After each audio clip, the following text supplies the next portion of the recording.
teman-teman sudah bisa dengar suara saya. Terima kasih banyak. Oke, hari ini kita langsung saja. Topiknya adalah MPLS di Mikrotik. Karena ini adalah topik advance ya. Jika Anda baru sekali mengenal networking atau baru belajar Mikrotik gitu, mungkin Anda bingung ya. Ya, jadi memang ini topiknya topik advance, bukan topik biasa-biasa gitu. Diasumsikan Anda sudah mengerti beberapa hal untuk mengerti ini. Oke, kita akan mulai ya. Agenda di webinar kita malam ini adalah introduction, MPLS, kemudian MPLS di Mikrotik. Mungkin nanti akan ada sedikit demo atau enggak screenshot ya. Ya, seperti itu. Tentang GLC sendiri, kita adalah company di Indonesia, basisnya di Bandung. Area kita adalah training dan IT consulting. Kita adalah Mikrotik Certified Training Partner, konsultan, dan distributor. Sebenarnya bukan hanya Mikrotik saja, tetapi kita juga support untuk Ubiquity, Radius ya. Kita juga punya Radius. Beberapa bulan lalu juga kita punya webinar tentang penggunaan Radius gitu kita.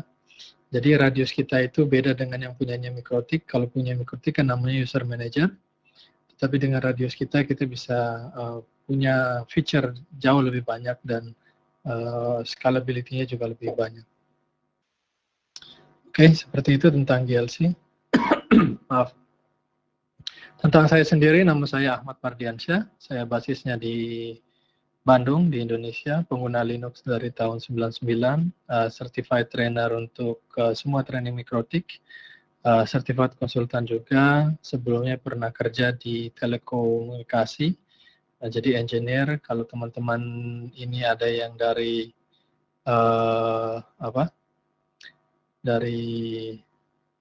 telco ya, saya dulu spesialis di HLR, Home Location Register.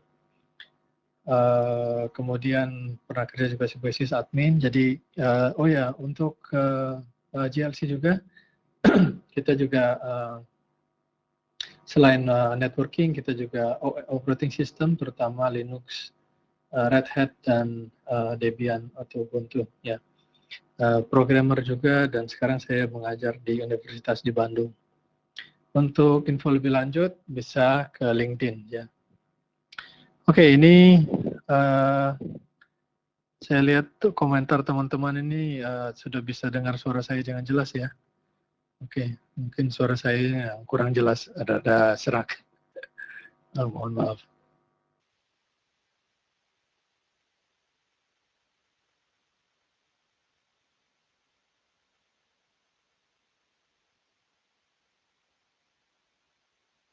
Oke, bagi teman-teman yang koneksinya, suaranya tidak terdengar jelas, putus-putus, itu kemungkinan besar koneksinya nggak bagus.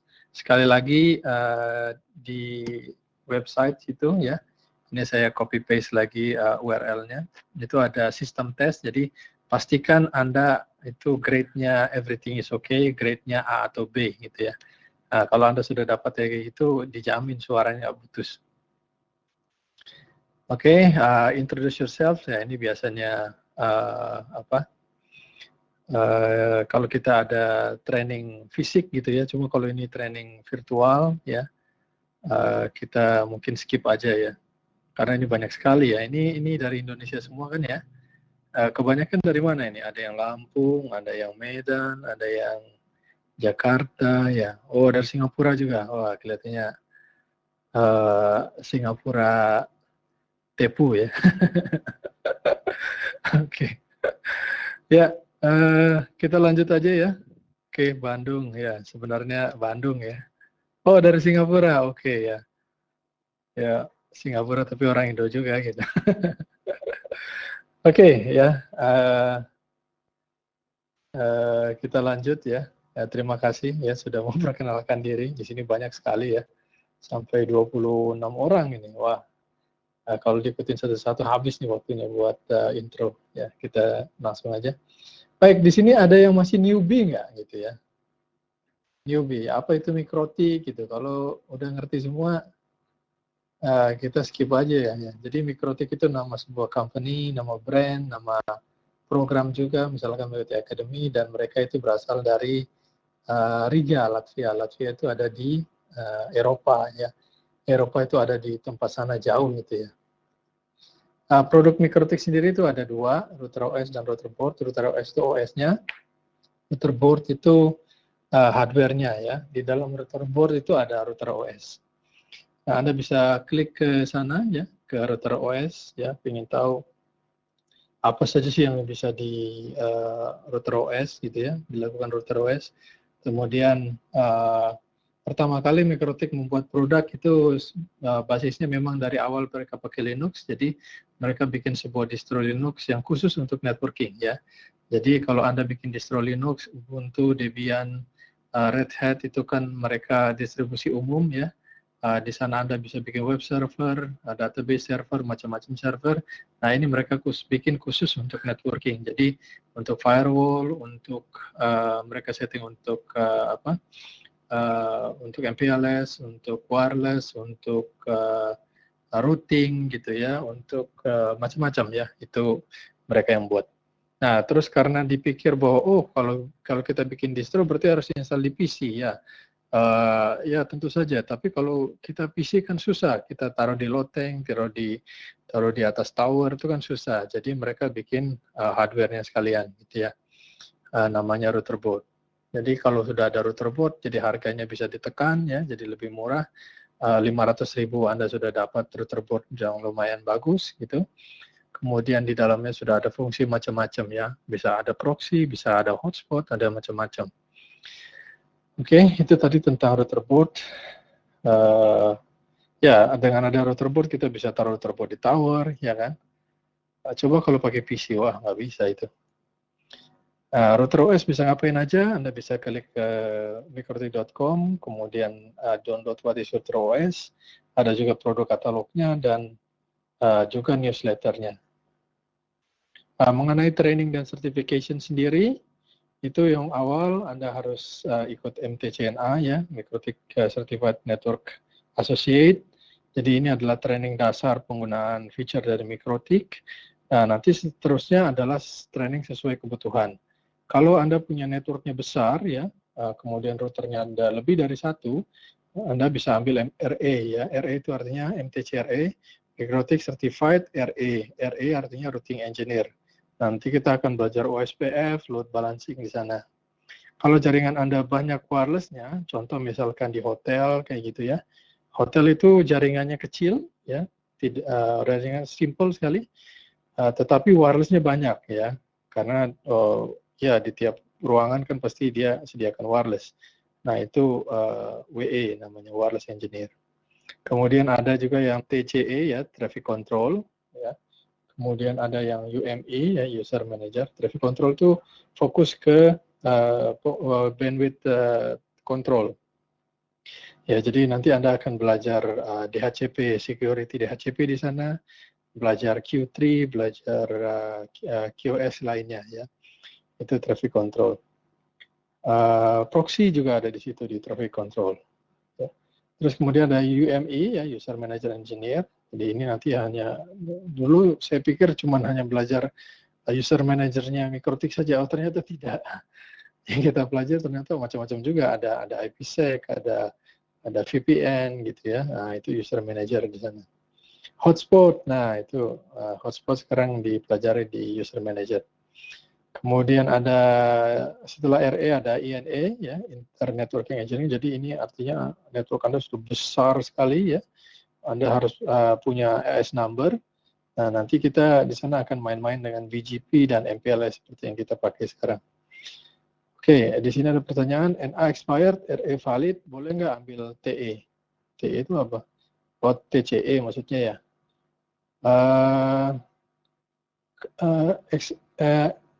Kalau sekarang sih mungkin boleh ya. Gitu. Tapi lihat dulu ya, kalau misalkan nggak boleh ya berarti Anda harus ujian NA dulu, baru TCE gitu.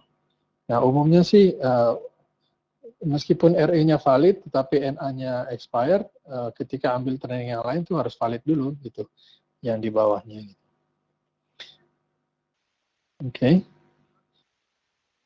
Nah, saya belum cek lagi ya. Sekarang mungkin ada peraturan baru sudah boleh gitu. Jadi meskipun NA-nya expired, kita mau ambil training yang lain juga boleh. Oke, nanti saya akan cek lagi. Oke, kita akan masuk ke MPLS ya, MPLS Multi Protocol Switching. Oke, yang diperlukan adalah pertama Anda harus ngerti routing. Ya kalau Anda nggak ngerti routing, percuma aja saya ngomong di sini ya. Anda harus tahu cara baca routing table, ya apa itu destination, apa itu gateway, kemudian cara baca routing table bagaimana nanti satu router berkomunikasi dengan router yang lainnya. Ini misalkan kita punya 3 atau 4 router ya, disusun secara serial gitu ya. Kemudian mereka saling bertukar routing table-nya gitu. Oke. Jadi Anda harus punya routing knowledge ya. Masa saya harus ambil 3 kali MTCNA? Kenapa nih harus ambil 3 kali MTCNA? Gagal terus bagaimana? Oke, jadi untuk memahami MPLS ya, Anda tahu routing ya. Jadi minimal routing harus tahu. Terus harus tahu coba konfigurasi dan troubleshootingnya ya. Kemudian IGP gitu ya. IGP misalkan OSPF atau ASIS. Di Mikrotik tidak support ASIS, tapi kalau Anda ngerti ASIS, membantulah memahami ini barang ini ya, MPLS gitu. Terus kalau mengerti BGP ya akan lebih baik gitu ya. Oke ya. Nah, pertama kita bahas dulu sebelum masuk ke MPLS atau apa. Ini dasar dulu lah. Ya, kita ada yang namanya komunikasi data. Jadi sebuah a set of nodes connected by links ya. Nodes itu biasanya jadi router, bisa berupa router, switches, WAN switches, ADM ya, add-drop multiplexer ya, seperti kayak yang di Stekom Speedy itu. Links artinya communication channel antar node ya. Jadi kalau kita bicara network itu pasti ada node, ada link.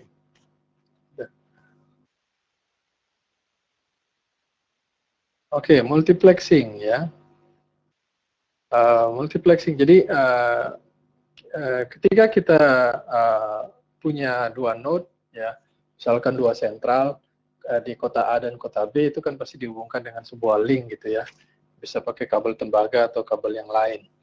Nah, kalau misalkan kapasitasnya nggak cukup, ya kita harus tambahkan physical link yang lainnya gitu ya. Nah, terus gimana caranya meningkatkan kapasitas, tetapi link yang dipakai, link fisiknya cuma satu.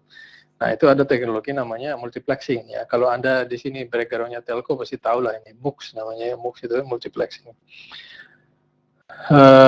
Ya, jadi physical connection, shared media. Jadi seperti ini ya, MUX ada proses MUX ya, di sebelah sana di ujung sana ada proses namanya DMUX gitu ya. Jadi sinyal 1, sinyal 2, sinyal 3 itu dikombinasikan masuk ke dalam MUX, dikirim ke transmission channel baru di sana. Nah, tipe dari MUX itu ada macam-macam ya, ada TDM yang time division multiplexing, ada yang statistical ya. Tipe yang lain misalkan FDM, frequency division multiplexing, atau yang WDM misalkan wavelength division. Berarti perbedaan jadi channel 1 sama channel yang lain itu dibedakan dengan wavelength. Itu misalkan kalau kita pakai fiber optic. Okay. Jadi itu slide ini bicara bahwa itu ada teknologi multiplexing lah. Nah, kalau kita lihat TDM sendiri, TDM itu artinya setiap pengiriman itu ada slotnya. Jadi misalkan di gambar ini ya, kita mau kirim data dari sebelah kiri ke kanan, ya sebelah kiri itu ada 3 channel, ya kemudian nanti dimasukkan ke dalam link transmisi, ya. Jadi kita ada proses multiplexing di sana ya.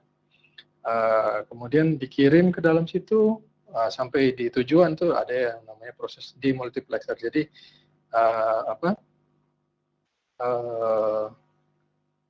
pengiriman data yang ada di situ sudah dibikin slotnya. Jadi slot 1 itu untuk channel 1, slot 2 channel 2, slot 3 channel 3. Contoh TDM itu ya seperti ini ada yang nanya ya.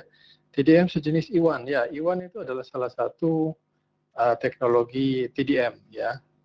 Jadi time division multiplexing. Jadi kalau Anda bicara lewat telepon, ya telepon itu salah satu yang pakai TDM ya. Jadi kalau dari rumah Anda, telepon fixed phone ini ya, yang zaman dulu punya, yang satu dayanya diambil dari sentral, Anda telepon masuk ke sentral, nah dari sentral ke sentral yang lainnya, ya itu sudah pakai TDM. Ya, jadi nanti suara Anda itu nanti akan ada proses digitasi di sana, perubahan dari analog ke digital. Nah, nanti ada proses sampling. Setelah ada proses sampling, kita ada quantization. Setelah quantization, kita ada coding. Aduh, maaf. Nanti setiap data itu akan dikirimkan ke jalur transmisi. Ya. Oke, seperti itu ya. Jadi TDM tadi ya. Dengan satu physical channel kita bisa kirim beberapa pelanggan. Oke. Modulasi demodulasi itu beda Pak ya. Multiplexing sama demultiplexing itu ya kayak mixer, penggabungan ya. Kalau modulasi itu proses ya, merubah dari satu modulasi. Apa sih modulasi itu? Modulasi itu adalah proses untuk mengubah dari satu bentuk data ke bentuk yang lainnya. Contoh misalkan modulasi yang dipakai di wireless, atau ya kebanyakan modulasi kita pakai di wireless. Contoh misalkan FM ya, frequency modulation, AM amplitude modulation, dan seterusnya gitu. Ya, jadi ini beda ya, MUX dan demux itu beda dengan modulasi dan demodulasi. Tapi nggak selamanya kalau wireless pasti ada modulasi. Tapi kalau pakai kabel, kalau gitu nggak ada modulasi, tergantung juga. Ya. Nah, tergantung encodingnya. Jadi kita merubah dari satu encoding ke encoding lain. Ya, contoh misalkan ada modulasi, nggak ada. Kalau kita pakai fiber optik tuh ada modulasinya situ. Oke, di sini ada nanya E1 itu berapa Mbps? E1 itu ada 32 channel ya, channel. Jadi ada beberapa macam teknologi, ada T1, ada E1 gitu ya. T1, E1 itu artinya 32 channel. Satu channel itu artinya DS0. DS0 itu berapa? 64 kbps. Jadi 64 kbps dikalikan 32. Nah, itu satu E1. Nah, maaf.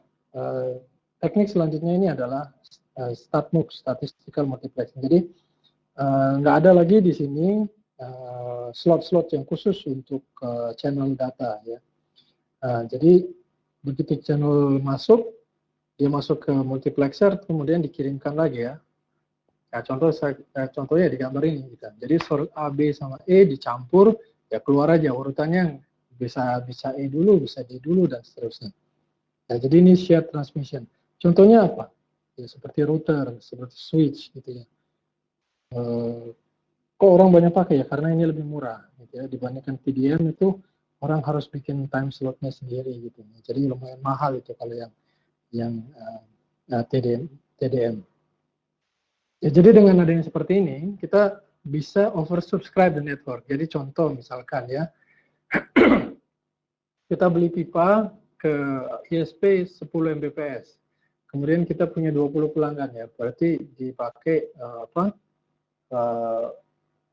kita beli pipa 10 Mbps, kita punya pelanggan 20 ya, berarti kan kalau semua pelanggan itu pada akses semua, itu kan masing-masing berarti 10 Mbps dibagi 20, berarti setengah Mbps ya, 0,5 Mbps alias 500 kilobit per second. Nah, Nah, itu dinamakan oversubscribe ya. Nah, oversubscribe. Jadi kapasitas yang kita janjikan ke klien itu oversubscribe. Kita bilang bahwa ke klien bahwa maksimum Anda bisa dapat 1 Mbps, up to 1 Mbps ya. Biasanya kan yang orang jual seperti itu ya. 1 Mbps. Sedangkan Anda punya 20 pelanggan ya. Berarti kalau pelanggannya mau dapat 1 Mbps yang digaransi ya, Anda kan berarti harus langganan ke ISP berapa? 20 kali 1 kan, 20 Mbps. Sedangkan Anda sebenarnya hanya langganan 10 Mbps kan gitu. Nah, itu yang disebut oversubscribe gitu. Nah, teknik ini banyak dipakai di ISP gitu ya. Jadi ya di sini pasti ada orang ISP ya. Sudah tahu maksudnya. Ya, jadi begitu cara jualan ISP gitu ya. Jadi Anda beli, Anda jual lagi gitu.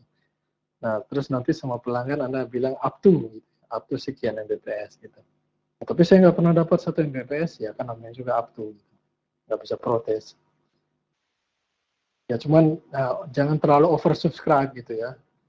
Ya sekali-sekali pelanggan bisa dapat 1 Mbps gitu. Jadi jangan sampai kebangetan gitu ya. Misalkan Anda punya 100 customer, Anda cuma langganan 10 Mbps, waduh pasti itu pelanggannya kecewa semua.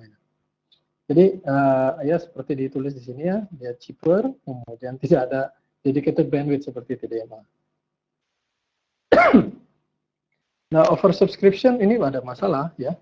Ya, karena itu tadi tidak ada garansi bandwidth ya. Garansi bandwidth antar customer ya, antar channel itu nggak ada. Ya. Jadi nanti beberapa isu yang di statistical multiplexing itu ada yang buffering, ada queuing, ada dropping gitu ya. Pasti ada ya. Kenapa ya? Karena oversubscribe tadi gitu.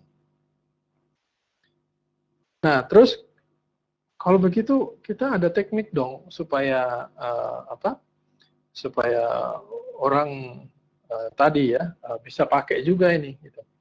Nah, di frame relay itu ada teknologi misalkan CIR ya, Committed Information Rate, kemudian FCCN, BECN, kemudian kalau kita pakai IP kita ada RED gitu ya, Random Early Discard atau Detection ya. Kemudian nanti kalau misalkan orang sudah mau dekat 1 Mbps langsung di drop gitu beberapa kali. Jadi nanti kalau kita pakai TCP kan ada yang namanya window size. Nah, window size-nya otomatis akan mengecil gitu. Kalau misalkan beberapa paket itu di discard gitu. Oke. RED musuhan sama UDP. Ya, RED itu untuk lebih cocok untuk TCP ya, RED, Random Early Detection. Tapi bisa saja dipakai gitu ya. Yang jelas ini adalah teknik-teknik untuk memastikan bahwa pelanggan mendapat haknya gitu. Okay. ECN juga ada. Kalau misalkan di ATM itu kita ada CBR, ada UBR, unspecified, ada ABR gitu ya. Contoh misalkan di ATM ini kalau Anda setting speedy atau di IndiHome ya, Anda pasti akan lihat di situ ya ada settingan-settingan terkait dengan ini, ada CBR, ada ABR, UBR. Waduh, ini ada yang tanya apa itu ATM? ATM itu transfer mode ya, automatic transfer mode ya, asynchronous transfer mode ya. Jadi itu teknologi juga, teknologi layer 2 ya. Ya, contoh VCI, VPI itu ya, itu settingan API. Terima kasih ini ya, Zulkarman Syafrin dari Medan ya. Terima kasih sudah membantu menjelaskan. Ya, jadi VCI, VPI ya itu contoh teknologi ATM. Nah, terus kita bisa StatMux di atas StatMux. Jadi IP di atas frame relay di atas IP, kemudian ATM di atas apa, bla bla bla di atas apa, bla bla bla over up, bla bla bla. Nah, itu teknologi StatMux di atas StatMux ya. Jadi statistical multiplexing. Jadi kita punya banyak sekali teknologi layer 2 ya, di mana nggak kompatibel satu sama lain gitu. Tapi kita ingin tuh nyambung. Ya, itu berarti ada yang namanya StatMux di atas StatMux gitu ya. Statistical multiplexing, statistical multiplexing ya. Nah, di sini MPLS sudah mulai masuk ya. Ya, jadi karena kita lihat di sini IP adalah teknologi yang paling dominan ya. Jadi apa-apa sekarang basisnya IP. Jadi apapun teknologinya, kemudian di atasnya IP, nah kemudian di atas IP itu baru kita bikin macam-macam lagi. Nah, kalau kita pakai IP, ya berarti kita harus pakai routing dong. Iya, routing berarti harus pakai router. Iya, contohnya seperti ini. Jadi routing supaya paket nyampe dari source ke destination, berarti di setiap router harus ada routing table. Ya, kita isiin satu-satu. Bisa manual, bisa static, atau bisa dinamik. Ya, dinamik ya berarti harus pakai routing protokol kan. Protokol misalkan RIP, OSPF, ya IGRP, AS lah, apalah gitu ya. Ada suka-suka sana lah. Ya, jadi forwarding berdasarkan destination address nih. Ya, jadi kita sampai sekarang tuh nggak pernah yang namanya source based routing, itu nggak ada. Yang ada tuh forwarding based on destination address gitu. Dan routing lookup ya selalu dicalonkan di setiap hop, di setiap router. Jadi ketika sebuah paket nyampe router pasti nanti dibaca routing table masuk ke router selanjutnya, routernya itu baca routing table lagi, kemudian paketnya di forward. Ya seperti itu. Nah, terus kekurangannya apa dong? Nah, kalau misalnya kita udah pakai BGP, ya ini BGP loh ya, itu routing table-nya gede banget ya. Apalagi kalau kita pakai full routes. Nah, di sini ditulis 500.000 routes. Oh enggak, harusnya lebih banyak lagi ya. Sekarang sudah 400.000 tuh. Ya, kalau Anda punya pairing 2 BGP dan dulunya ngasih full routes, dikasih kali 2 ya, sampai 1 juta gitu ya. Kalau nggak percaya lihat router saya ya, yang nyalok ke OpenEXP. Oke. Nah, kalau router yang CCR ya kuat gitu. Ya, jadi intinya destination based lookup diperlukan di setiap hop. Jadi ketika ada paket datang, ya itu routing table yang isinya 600.000 entry itu dibaca lagi. Ada 1 juta paket yang datang ke router itu, ya sekian juta itu dibaca lagi sekian lama, sekian juta paket. Ya. Oke ya, jadi seperti itu. Ya. Mengenai CCR ya, CCR saya pakai CCR. BGP di CCR lebih lambat daripada X86. Ya mungkin bisa, mungkin enggak. Kriteria lambat atau cepat mungkin perlu ada itunya ya, perlu ada ukurannya gitu. Sebenarnya namanya cepat atau lambat gimana satuannya kan gitu. Oke ya.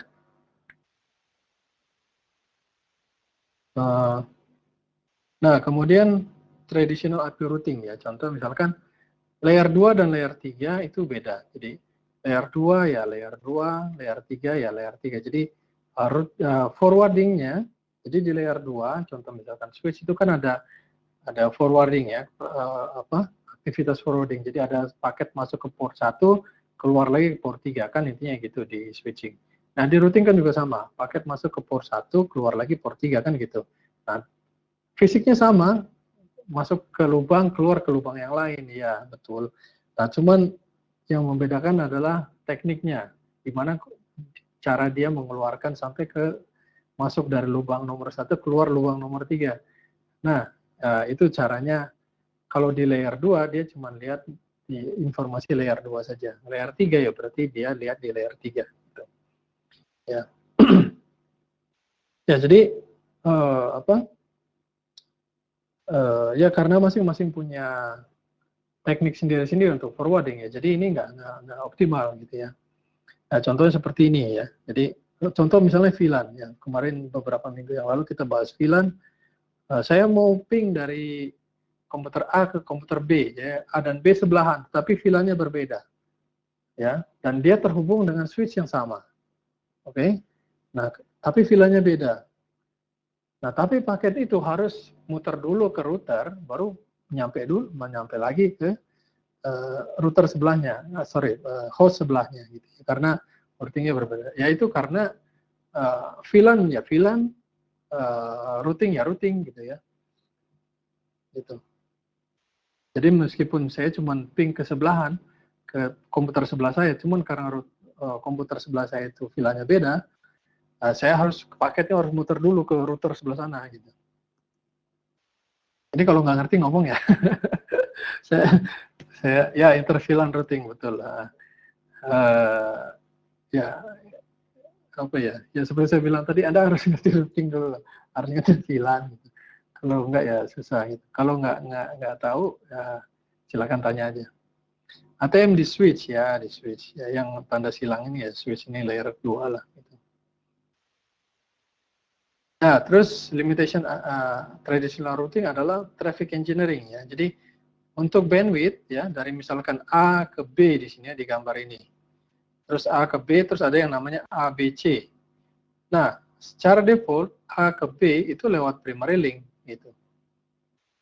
Nah, tidak ada mekanisme untuk load balancing gitu ya. Ya kalau Anda pakai OSPF juga sama. Ya, OSPF kan cost-nya nih satu semua, mau nggak mau dari A ke B, ya lewatnya langsung gitu. Bisa nggak?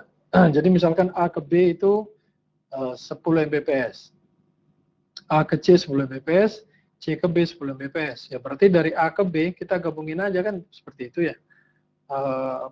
20 Mbps kan gitu. Bisa nggak? Pak kalau pakai routing biasa susah. Nah kalau pakai MPLS ya, traffic engineering ya bisa. Gitu. Jadi kita gabungin ya, antara A dan B ini. Iya. Nah bagaimana MPLS mengadvance IP routing limitation. Jadi MPLS itu adalah mekanisme forwarding di mana kita memforward berdasarkan label. Ya, jadi kita udah nggak lihat lagi itu routing table. Ya, begitu paket masuk ke dalam MPLS network, dia si router-router di MPLS network itu hanya lihat label. Jadi routing table yang berjuta-juta, yang beratus-ratus ribu itu nggak dibaca. Yang dibaca cuma labelnya. Nah, label itu akan korespon dengan IP destination. Ya, label bisa korespon dengan parameter yang lain, misalkan QoS atau source address ya. Ingat ya ini source address. Oke. Jadi kita bisa routing berdasarkan source address. Oke. Nah, MPLS konsep ya berarti nanti di edge router yang melakukan routing lookup ya. Jadi yang pembacaan label routing itu hanya di edge saja. Yang tengah ini yaitu cuma swapping label aja. Jadi masuk lubang nomor 1, keluar lubang nomor 3 misalkan. Nah, pas keluar di lubang nomor 3 labelnya diganti. Oke. Ya kalau gitu sama juga dong baca-baca tabel juga. Iya betul. Tapi ini baca tabelnya MPLS bukan tabel routing yang IP route print itu enggak. Ya. Jadi tujuannya MPLS salah satunya adalah mengurangi beban routing. Ya.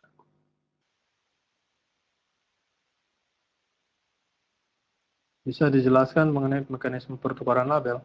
Ya berarti Pak label masuk. Ya contoh kita di router yang tengah ini kan, label masuk label nomor 25. Kok keluar pakai label 23 ya? Berarti nanti di dalam sini dia baca itu, baca MPLS tabel di sana gitu. Ya kemudian setelah dia baca ya kemudian di swap lagi label. Kalau itu tetap baca juga iya, tapi baca label itu jauh lebih cepat daripada baca routing table.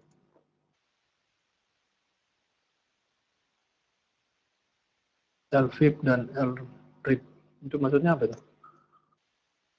Oh, VIP, Forward Information Base. RIP itu RIP itu maksudnya routing information base. Ya, atau apa nih? Ya, kalau RIP itu adalah total routing table yang ada di routing table. Jadi semua routing table yang masuk itu masuknya RIP. Nah, kemudian yang aktif itu jadi VIP. Gitu. Oke, perbedaan antara MPLS dan IP over ITM. Ya, jadi layer 2 device itu IP aware dan running routing protocol. Jadi tidak perlu kita manual establish virtual circuit, dan MPLS menyediakan full virtual full mesh topology. Ya, jadi seperti dibilangin tadi, label masuk, gitu ya, ada paket masuk, kemudian ke edge router, kemudian nanti di forward berdasarkan label.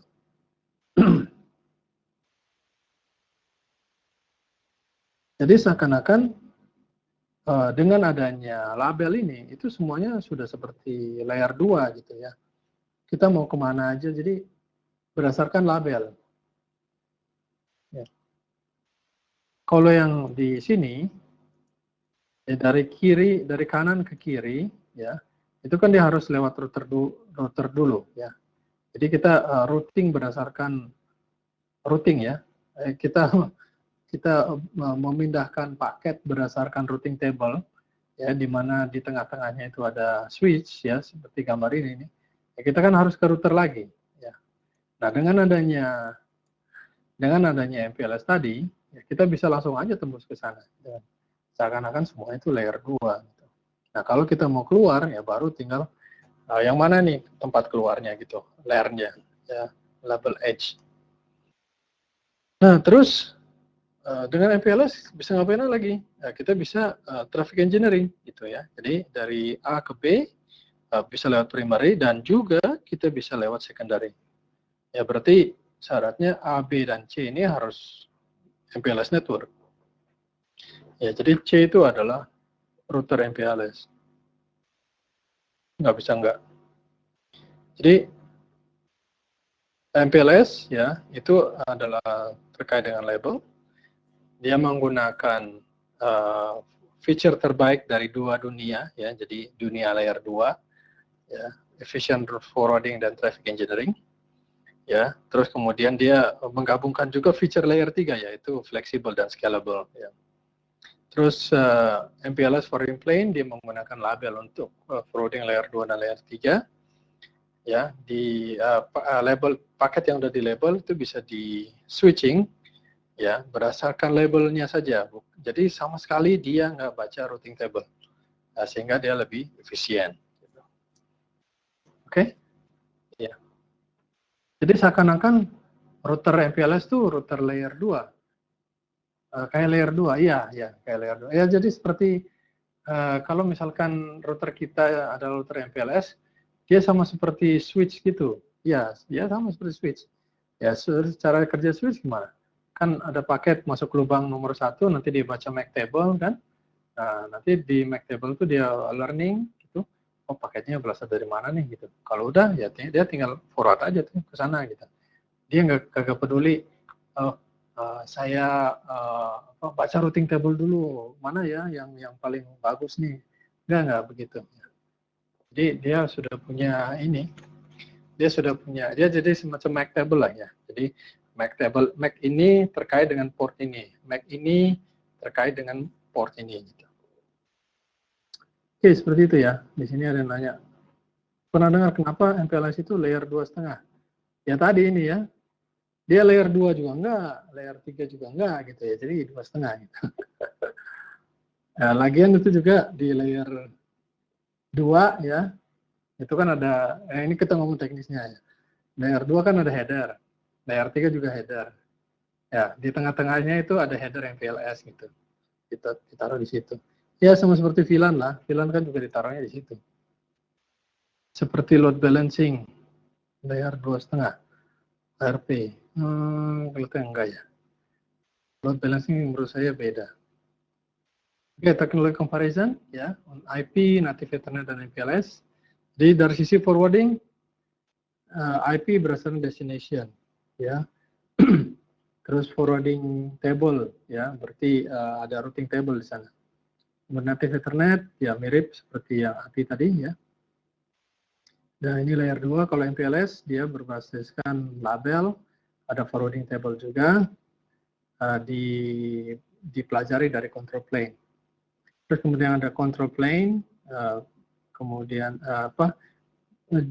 control plane itu artinya gimana mengontrol paket yang masuk dan keluar. Nah, kalau IP dia menggunakan routing protokol, ya seperti OSPF, RIP, dan segala macam. Kalau Ethernet dia udah pakai layer 2 ya, misalkan ya tadi broadcast, kemudian Ethernet loop avoidance, berarti ya pakai STP gitu. Nah, kalau MPLS dia sudah pakai routing protokol dan MPLS protokol. Jadi dia pakai protokol sendiri untuk mengurusin label-labelnya. Jadi kata kunci yang kalau kita pakai nama juga multi protokol label switching ya.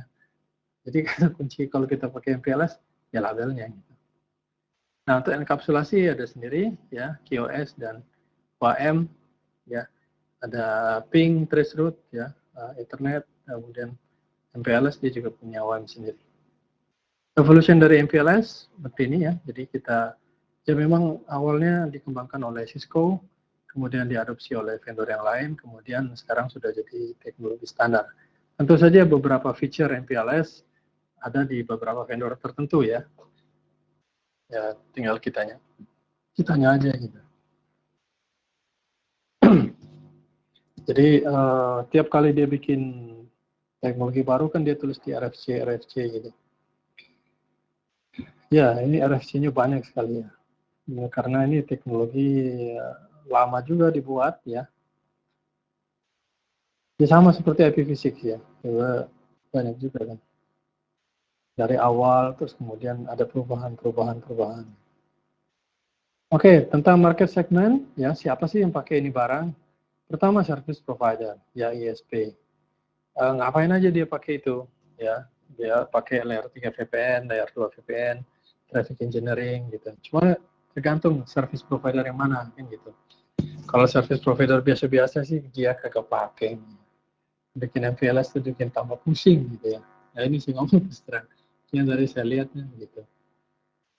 Jadi kadang MPLS itu banyak ininya, gimmick-gimmicknya lah gitu. MPLS bisa begini, ya betul dia bisa. Cuma pada saat implementasi tambah bikin susah network ya. Ya kalau misalnya orang yang ngerti. Cuman kalau setelah kita implementasi hasilnya juga ya nggak bagus-bagus amat karena ya tadi itu ya kelebihan VPN MPLS ya tadi memang berkurang ya bebannya ya karena tidak perlu lookup routing table tapi apa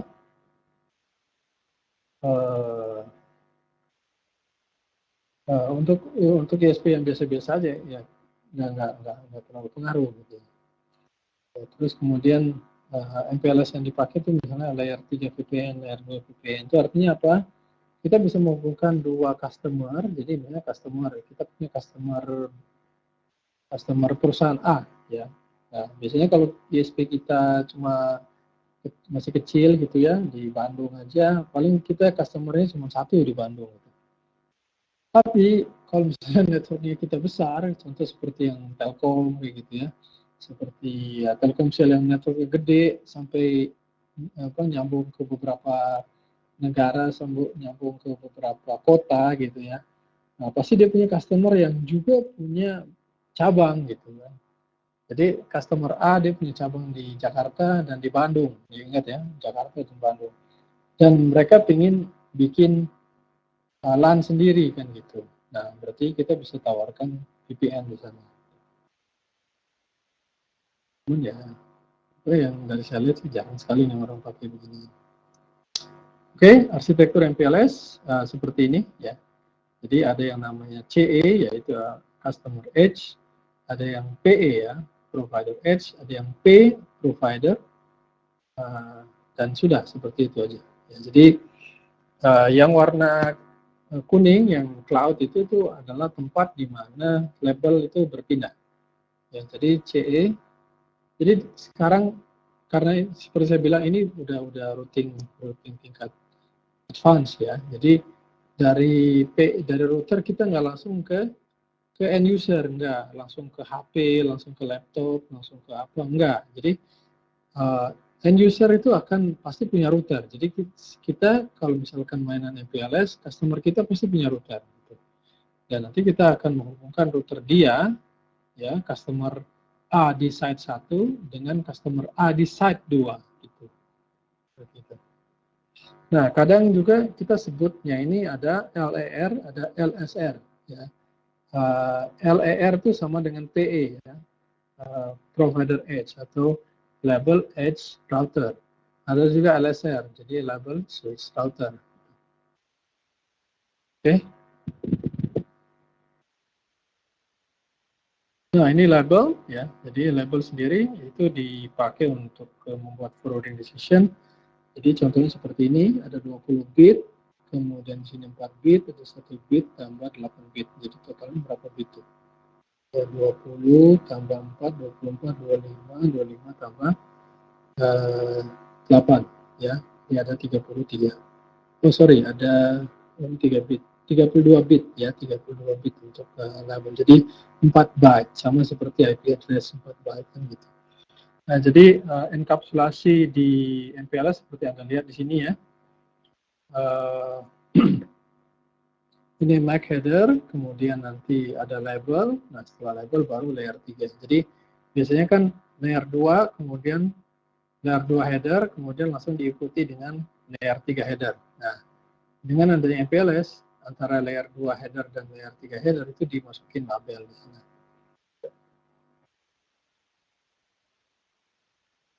Nah, MPLS di MikroTik. Nah, pertama Anda harus pastikan bahwa IGP itu running, ya. Pastikan di sana. Nah, setelah dia running, nah kemudian Anda bisa enable MPLS LDP ya. Jadi LDP itu Label Distribution Protocol. Jadi untuk bikin label itu kita bisa buat manual, sama seperti routing static ya, kita bisa buat manual kan. Sama, label juga begitu, bisa buat manual. Tapi Anda tahu sendiri kan, kalau label manual itu nggak scalable ya. Hanya bisa dilakukan di tempat training. Di tempat training Anda oke lah bikin LDP dengan manual ya. Sorry, Anda bikin label dengan manual oke ya. Tapi kalau udah di real life gitu enggak ya, jangan begitu. Pakainya LDP ya. Jadi Anda aktifkan LDP yang seperti gambar seperti kiri atas itu Anda aktifkan.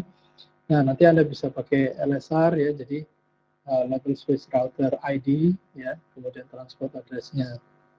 Nah, nanti setelah kita aktifkan LDP-nya, kita aktifkan interface mana saja yang akan menerima label MPLS ya gitu. Contoh seperti di gambar ini kita aktifkan di Ether 1, misalnya Ether 2 lagi dan seterusnya. Oke. Ya, jadi setelah itu selesai, ya sudah kita bisa nanti lihat label-label MPLS, dia nanti akan build sendiri. Oke, ada yang komentar di sini, MTU ya. Jadi salah satu hal ketika Anda, ini belum ada slide-nya ya, terima kasih sudah ditambahkan.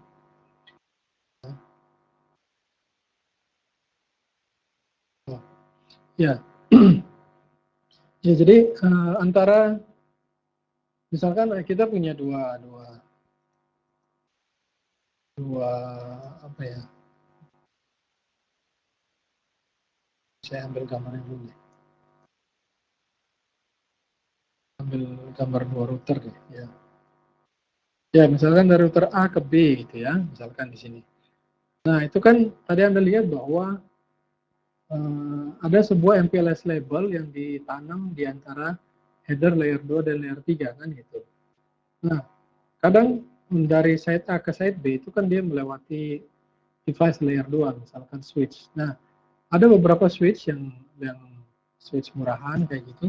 Dia tidak support misalkan kalau label MPLS dimasukin di sana gitu. Nah, karena frame-nya nanti jadi lebih besar ya, maka paket itu nanti akan di-discard. Gitu. Jadi ya memang rada tricky ya untuk pakai MPLS ini. Di satu sisi dia punya kemampuan yang bagus, tapi di sisi lain Anda harus pastikan bahwa bukan router ya, pastikan bahwa device layer 2 Anda itu support ya, support untuk frame yang lebih besar. Ya. Contoh, oh ya, mungkin lebih mudahnya itu jika Anda beli nanti switch ya, jadi mungkin beli dari sekarang, Anda beli switch, dan di mana switch itu support jumbo frame. Nah, kalau udah dia support jumbo frame, oke lah ya, nggak masalah kalau kita pakai MPLS di situ. Karena kalau kita pakai MPLS, dia kan nggak ngikuti standar ya. Jadi standar ya, standar enkapsulasi itu kan dari layer 2, kemudian ditambahin lagi layer 3, layer 4, dan seterusnya kan. Nah, itu maksimum itu dia bisa sampai NTU 1500. Nah, dengan adanya MPLS ditambahkan 4 byte ya, dan kemudian kita bisa pakai 2 label kan. Nah, kalau 2 label berarti 4 kali 2 dong, ya, 8 ya. 8 byte di sana. Berarti MTU-nya harus yang dia bisa support adalah apa 1508 kan, ya standarnya 1500, dia sekarang harus support 1508. Beberapa switch dia hanya bisa support MTU 1500 saja. Nah, kalau misalkan switchnya sudah support jumbo frame, nah udah nggak ada masalah. Nah, sekarang ada pertanyaan, CRS sudah support jumbo frame belum? Oh, ya pastilah sudah ya. Mikrotik gitu loh, kalau dia nggak support, nggak ada orang beli. Oke, buat MPLS palsu pakai UIP, ya. UIP juga sama ya. Tadi intinya kalau Anda pakai VPN atau apa, ya, itu hati-hati ya, karena sama saja ya, teknologi apa over apa itu pasti dia nambahin bit. Sama juga VLAN gitu ya. Dia pasti nambahin bit. Dan kalau misalkan layer 2-nya itu nggak support, Anda habis. Nah, contoh lain juga hati-hati juga kalau misalkan Anda pakai MPLS di wireless ya. Karena tidak semua device wireless itu bisa support MTU lebih besar dari 1500. Contohnya Ubiquiti ya. Ubiquiti dalam bridge mode dia nggak bisa support lebih besar. Jumbo frame dia nggak support. Dalam, ingat ya, dalam mode bridge. Ya ini pengalaman aja sih. Pengalaman ketika saya support klien di Inggris, kebetulan dia pakai apa? Dia ada wireless network. Nah, kemudian kita coba kirim data ya. Dia nggak support jumbo frame itu si Ubiquiti. Oke, seperti itu. Silakan kalau ada pertanyaan lagi. Ya. Jadi sebenarnya untuk setting MPLS tidak susah ya. Di sini ada iklan ya. Jadi materi ini adalah materi advance ya, MikroTik Certified Internet Networking. Kalau misalnya Anda tertarik ya, bisa join ke training kita di sini. Ya memang ya tentu saja ini trainingnya 4 hari ya. Saya nggak tahu kok ada tempat training lain yang cuma 2 hari, 3 hari gitu. Ya, karena biasanya yang datang tuh pasti dia pengalaman rutinnya ya rada-rada ada yang udah ngerti, ada yang enggak gitu ya. Dan ini memang materinya rada apa ya? Ya, ya mungkin kalau bisa dibilang ya perlu energi lah untuk mengerti gitu ya. Dan juga nanti komen-komennya tuh banyak gitu ya. Harus ngetik ini, harus ngetik itu, dan kalau di kita pakai komen lain semua ya kebanyakan. Oh ya, di sini ada yang bilang ambil RE dulu, ya betul. Routing dulu ya, routing engineer dulu. Jadi karena nanti kalau sudah di training ya di MTC INE, saya tinggal bilang Anda tolong bikin routing protokol pakai OSPF dari sini ke sini ya. Nah itu komennya Anda harus tahu gitu. Nanti setelah Anda running OSPF-nya jalan, baru nanti di atasnya kita running BGP, di atasnya kita running MPLS. Kalau itu nggak jalan OSPF-nya, nggak bisa jalan BGP atau MPLS. Kok bisa pakai routingnya dua, BGP sama MPLS? Ya, OSPF-nya itu kita pakai untuk recursive routing gitu. Karena kan nanti target scope dan scope-nya berbeda tuh. Oke. OSPF buat nyebarin loopback. Ya, jadi sebenarnya loopback itu kita pakai untuk sebenarnya OSPF nggak pakai loopback juga bisa. Ya, tapi akan lebih baik jika kita pakai loopback gitu. Dan untuk BGP, ya kan kita harus pairing. Nah, akan lebih baik jika internal BGP atau iBGP kita memakai loopback interface, IP yang ada di loopback interface untuk pairing. Gitu. Kenapa? Karena kalau kita pakai loopback, ya IP-nya tetap segitu-gitu aja. Kalau misalkan interface-nya mati, kita bisa lewat jalur yang lain. Gitu. Karena loopback interface kan dia selalu nyala, ya, dan dia tidak berubah, gitu. Kalau kita pakai interface fisik, kalau interface fisiknya mati, ya kita nggak pairingnya pasti mati. Gitu. Oke, kira-kira demikian. Ada yang mau ditanyakan lagi? Kalau MPLS over layer 3, maksudnya gimana? Ya, mungkin ini materinya advance kali ya. Iya.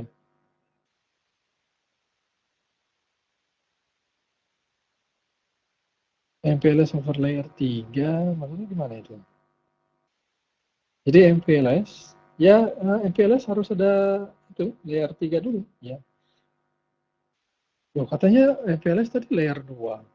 Kok sekarang harus ada layer 3? Ya tadi, kita harus, jadi sebelum running OSPF, kita running IGP dulu. Ya. Membangun MPLS memakai layer 3. Ya, betul sekali. Nah, ini dia, di slide ini ya.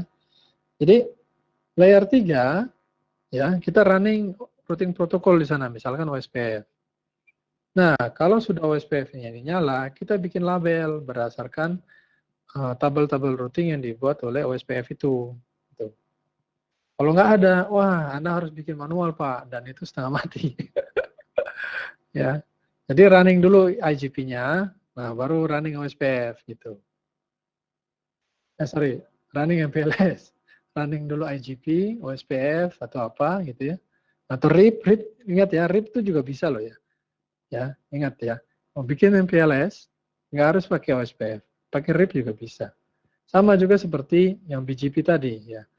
Oh, BGP berarti untuk recursive routing kita pakainya OSPF. Nggak harus, pakai RIP juga bisa. Oke, terus ada yang tanya, multi-brand device untuk MPLS bisa nggak? Bisa, tapi tergantung ini apa vendornya, dia support RFC berapa gitu kan. Ada juga beberapa ekstensi dari MPLS juga ada yang dia nggak support gitu kan. Hanya ya biasalah antar vendor lah. Ya.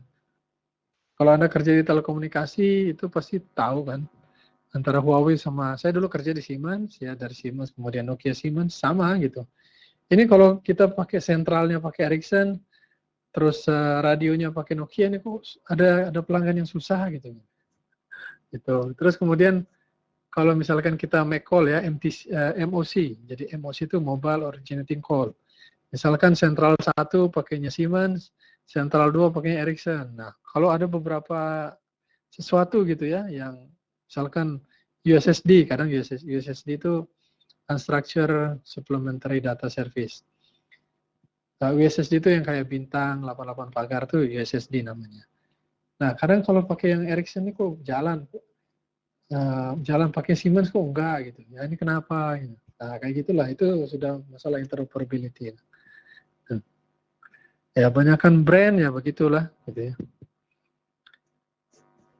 Kalau ya MPLS juga sama. Mikrotik ya begini. Yang lain juga sama. Campur Ubiquiti. Ubiquiti juga ada routernya loh ya. Tapi feature-nya tidak selengkap Mikrotik lah. Oke. Oh ya, di sini ada komentar, betul kendala di situ. Kalau banyak brand, ya memang kalau banyak brand tuh pusing. Yang ini kompatibel, yang itu enggak gitu. Padahal sama-sama ngomongin IP. Gitu. Cuma kalau IP biasa sih oke ya, nggak masalah. Static routing aja lah. Tapi kalau udah main OSPF kayak gitu, brandnya beda-beda, waduh, nah itu udah masalah muncul gitu. Oke, baik, kita selesai ya. Silahkan tulis di sini usulan topik ya. Silahkan ketik di sini topik yang mau dibahas. Oke, terima kasih kembali ya ini atas sharingnya. Intinya kita sharing-sharing di sini ya. Bagi apa? Ya, bagi kami ya kita share ya. Ini yang kita punya. Bagi yang tertarik silakan kontak ya ke training kita. Mau bulan kapan sih nanti? Oh, bulan November ya. Oh iya, berarti bulan depan. Nice share, tapi mabuk. Oh ya, nggak apa-apa. Nanti di kerok aja ya kalau masuk angin. Nice share, jangan lupa share slide. Oke, slide nanti akan diupload di slideshare.net ya. Cuma nanti saya akan tambahkan beberapa slide di sana. Mungkin tadi ada yang pertanyaan ya, apa, juga belum ada slide-nya ya, nanti saya tambahkan lagi. Oke, silakan tulis di sini ya. Nice, tapi belum terlalu paham, nggak apa-apa gitu. Saya juga dulu belajar MPLS juga, aduh ini binatang apa ya gitu ya, tapi telan aja dulu gitu. Ya, ya. Oke, satu sudah ada ini yang usulin topik MTC IPv6 ya, IPv6 ya bisa. Silakan bagi ada yang mau request topik ya, silakan request topik IPsec di OpenBSD. OpenBSD jarang ada yang pakai ya, tapi kalau IPsec boleh lah gitu. Oke, berarti ini sudah ada 2 topik ya. Satu IPv6, satu lagi IPsec ya. Silakan siapa lagi yang mau itu request. Oh, ini IPsec juga. Oh, nggak jadi. Ya, jadi pokoknya kita siapa yang request banyak ya itu gitu. Kita pilih ya. About VPN ya. Oh, all about VPN. Wah, ini repot ya. Karena VPN di Mikrotik itu ada beberapa, ada PPTP, ada SSTP, ada OpenVPN, ada IPsec, ada L2TP. Nggak bisa kalau IPsec semua dibahas dalam satu sesi, nggak bisa. Repot itu. Ya paling IPsec aja ya. Oke, berarti sudah 3 orang ini yang pilih IPsec. Kemudian ada 2 orang yang pilih IPv6. Oke, 1 orang L2TP, 1 orang VRRP, hitung MTU. Ini maksudnya apa ini? Topiknya MTU gitu. IPsec. Wow, ini IPsec ya? Ya deh, nanti kita bahas IPsec lain. Oke, gitu aja ya. Ada lagi? Waduh, ini siapa nih yang siapa nih page ini? Oh, ada itu yang ini page-nya banyak banget. Ini cara perhitungan itu ya, apa? MTU ya, ini MTU. 1610 IPv6 E014. Oke. Baik, gitu aja ya. Terima kasih banyak sudah datang. Ya. Uh, 2 minggu lagi kita akan buat ya, mudah-mudahan ada waktu gitu. Ya. Sekali lagi mudah-mudahan webinar ini bermanfaat dan kita ketemu lagi di webinar 2 minggu lagi. Assalamualaikum warahmatullahi wabarakatuh dan selamat malam buat semua. Mudah-mudahan kita bisa istirahat nyenyak malam ini. Oke.